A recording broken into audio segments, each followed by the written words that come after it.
Salut à tous et bienvenue sur notre chaîne, où l'on déterre les histoires scientifiques les plus incroyables et les personnages que les livres ont oubliés. Aujourd'hui, on va parler d'un homme qui a littéralement tenté de mettre l'océan en boîte. Son nom? Varro Sindrel. Né en 1672, Sindrel n'était ni un explorateur célèbre, ni un amiral décoré. C'était un ingénieur, un visionnaire obsédé par une force invisible qui gouverne notre monde, les courants marins. À la fin du XVIIe siècle, naviguer était une affaire de vie ou de mort. Les marins connaissaient les vents, les étoiles, mais les courants, c'était un mystère, une loterie. Des navires chargés de richesses disparaissaient sans laisser de traces, emportés par des rivières invisibles au milieu de la mer. C'est dans ce contexte que Varro Sindrel entre en scène. Il était convaincu que si l'on pouvait comprendre les courants, on pourrait maîtriser les océans. Son idée était simple en apparence, mais folle pour l'époque. Il ne voulait pas seulement cartographier les courants, il voulait les recréer. Pendant près de 10 ans, dans un immense hangar isolé sur la côte, Sindrel et sa petite équipe se sont lancés dans un projet monumental. Ils ont construit une machine incroyable, un modèle réduit mécanique de l'océan. Imaginez une sorte d'immense bassin, mais bien plus complexe. Le fond était sculpté pour imiter la topographie sous-marine connue. Des systèmes de pompes, de leviers et de roues à aubes, alimentés par un moulin à vent et des contrepoids, étaient conçus pour injecter de l'eau à différents endroits, à différentes températures et salinités. Sindrel voulait reproduire les forces qui, selon lui, donnaient naissance au courant: la rotation de la Terre, la chaleur du Soleil, la fonte des glaces. Pour visualiser le mouvement de l'eau, il utilisait des poudres colorées et de fines particules de liège. Jour après jour, il observait, ajustait ses mécanismes et notait méticuleusement les résultats. Au début, ce fut un succès retentissant. Son océan mécanique parvenait à reproduire avec une précision stupéfiante les grands courants connus, comme le Gulf Stream. Les marins et les savants qui eurent le privilège de voir sa machine étaient émerveillés. Sindrel était en passe de devenir une légende. Mais c'est là que l'histoire prend une tournure étrange. Après des mois de fonctionnement, Sindrel a remarqué des anomalies. Parfois, de manière imprévisible, son modèle générait des courants qui n'existaient sur aucune carte. Des tourbillons puissants et des rivières sous-marines apparaissaient là où il ne devrait y avoir qu'une mer calme. Au début, il a pensé à des erreurs de conception, des défauts dans sa machine.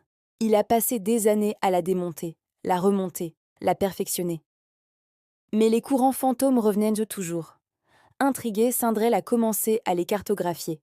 Il a rempli des carnets entiers de ces flux inexplicables, leur donnant des noms poétiques: le serpent de cristal, la spirale silencieuse. Il a même tenté de convaincre des navigateurs de chercher ces courants en mer.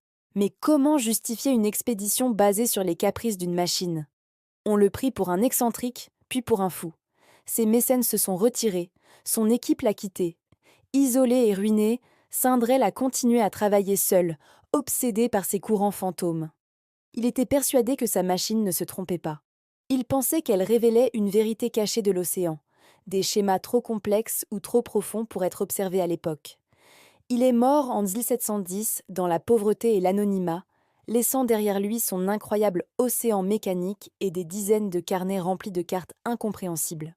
Après sa mort, sa machine fut démantelée, considérée comme une curiosité sans valeur. Ses carnets ont été dispersés ou perdus. L'histoire a presque totalement oublié Varro Sindrel. Mais voici le plus fascinant. Au XXe et XXIe siècle, avec l'arrivée des satellites et des sondes océanographiques, les scientifiques ont découvert un monde sous-marin bien plus complexe qu'on ne l'imaginait. Ils ont mis en évidence des tourbillons abyssaux, des courants saisonniers profonds et des rivières atmosphériques qui influencent les océans. Et, chose incroyable, certains de ces phénomènes récemment découverts correspondent étrangement aux descriptions et aux cartes dessinées par Sindrel 3 siècles plus tôt. Son serpent de cristal pourrait-il être une description primitive des grands tourbillons océaniques, ces éddies qui se forment et se dissipent sur des mois? Sa spirale silencieuse était-elle une intuition des courants thermohalins, cette circulation lente et profonde qui régule le climat de notre planète? On ne le saura jamais avec certitude. Varro Sindrel était-il un génie qui a vu l'avenir de l'océanographie dans les rouages de sa machine, ou simplement un homme dont les erreurs de calcul ont, par pure coïncidence, ressemblé à la réalité? Son histoire nous laisse avec une question vertigineuse. Est-il possible qu'une machine, une création humaine, puisse parfois comprendre le monde mieux que son propre créateur? Sindrel n'a pas seulement mis l'océan en boîte, il a peut-être, sans le savoir, ouvert une fenêtre sur ses secrets les plus profonds. Voilà pour cette histoire incroyable et méconnue. Qu'en pensez-vous? Génie ou fou chanceux?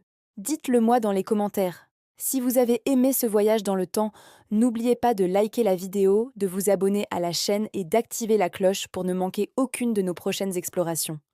Merci de nous avoir suivis et à très bientôt pour de nouvelles histoires inédites